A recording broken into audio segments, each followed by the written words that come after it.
Hello everyone, it is assembly time. So today what we're going to look at is comparing two strings to one another, essentially what we see here on line 6. And if the strings do equal one another, we are going to do a specific function, and if they don't, we will do something else. So let's look at what we've done so far. Previously, we have put in these first couple lines because it's a BIOS program, and these last couple lines. If this is unfamiliar, please check out the Hello World Again video. After that, we have set up our video mode, and we started to receive inputs from the user. And we have a couple videos on this as well, dealing with the 0 subroutine out of the interrupt 16 group of interrupts. If you don't know anything about interrupts yet, please also watch the Hello World Again video. It will talk about what an interrupt is and how it applies to our lives in this case. In the last video, we added support that, well, maybe is the video before. I lose track now, but anyway, when you press the enter key, that it'll actually do something.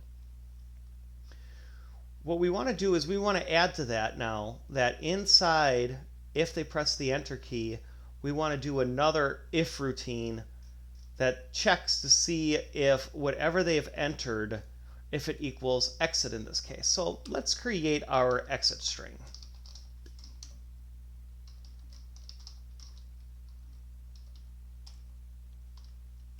And we also need to know the length of our string. It will compare only up to a certain number of characters. So let's do exit string length. Now we could just hard code in there 5. We have 4 for the word exit itself, and then 1 more for our null character. But this label is located at, well, whatever address it is. So we have our current address. After that, what we can do is we can subtract where this location of this address is, and that will tell us exactly the distance between this label and this label, which is the length of our string. All right, now let's see. We want to do it inside of our if branch. Let's do it after we have our new line in place. So let's just put in here if if string is exit. That should be a good name. And I'll do exit lowercase because that's what we're doing in this case. I'm going to add an end if right away. Now, this end if will never be called. So you might be wondering, why would I add it? Well, it's basically a comment. And so is this if statement, this beginning label. They're basically comments at this point. They allow me to do formatting like this, and they don't take up any space in the binary file at all. So they're, like I said, they're comments. It tells the assembler something, but if the assembler runs a millisecond longer with millions and millions and millions of extra labels, I don't really necessarily care about that. I would rather be able to read my code and know what my code is saying. Now, the command we'll be using is the compare string byte command. Oh, sorry, not command. Compare string byte. Gotta love highlighting. It tells you when you're doing things wrong. Now, the information about that is when you compare strings, they will use, well, it talks about if they're using the direction flag or not. We're not going to worry about that. The direction flag in QEMU, or however it's still pronounced, is already set in a way that it works for us. We're not going to worry about that. We're going to take advantage of the way that computer runs. Now you can see that there's a source and a destination. Destination is going to compare the two. It will affect our 0 flag, which is a good thing. That's what we want. And it uses SI, DI, and CX. So it uses our source index, our destination index, and then C is generally used as a counter. So this is the maximum length of our string.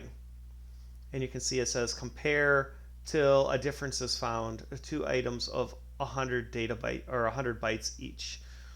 We know that our string is going to be 5 at the most, so why make the computer just keep running if we don't need to worry about it? All right, so we need to set up SI. We'll use our we'll use this exit string, I guess.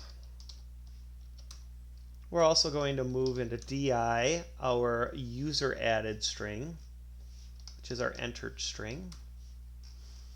And we need to move into CX, our exit string length. Now, if we do this, and these strings equal one another, it should trigger the 0 flag. So after that, let's do a jump 0 to another if block.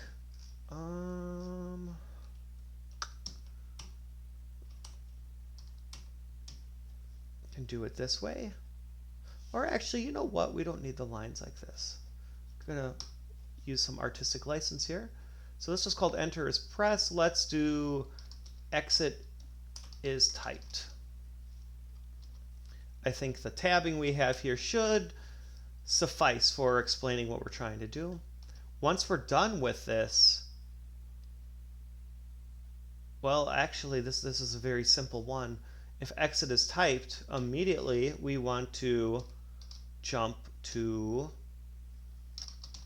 what we'll call halt, I guess, which will be here, which will clear our interrupt flag, and then it'll halt the processor. Perfect. All right, so if exit is typed, it will jump to halt and end our program for us. Let's handle that now. So we put in here halt.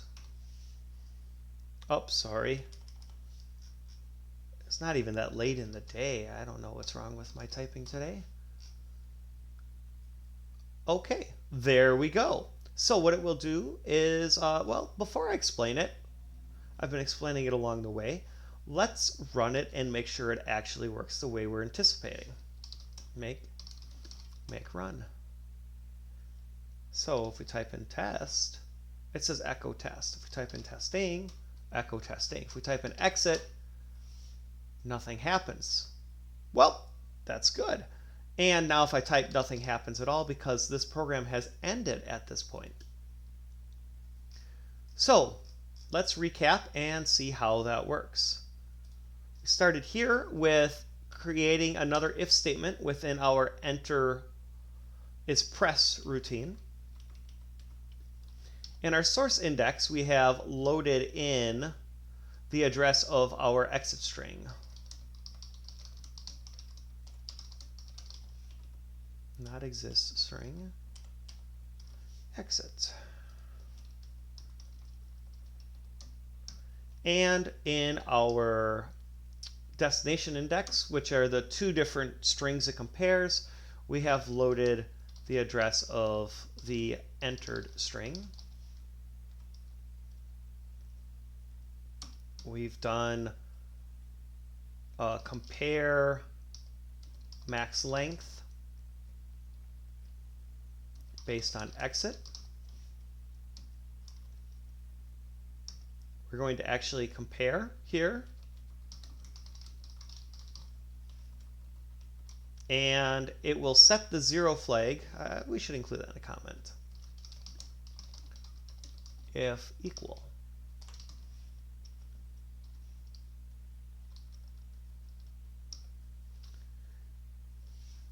Here we say if 0 flag is set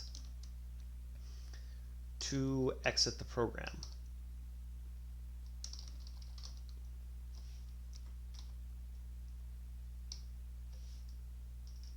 Well, we did, but indirectly. Instead of saying to exit the program, we will say to handle exit.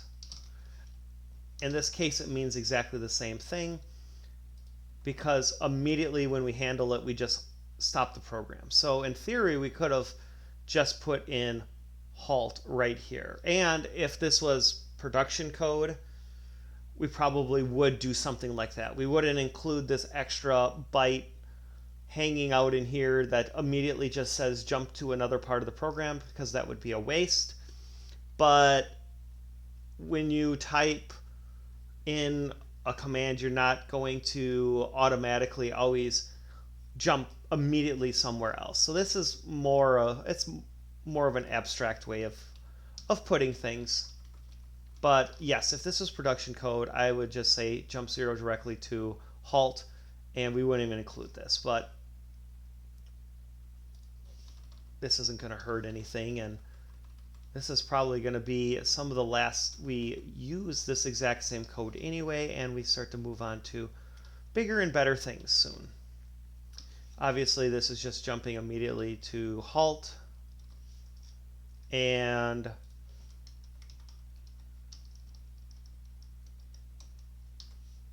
this is halt the processor.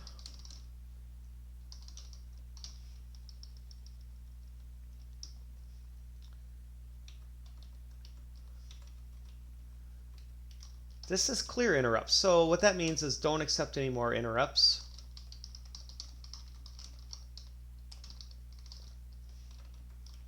And this is the actual halt the processor command.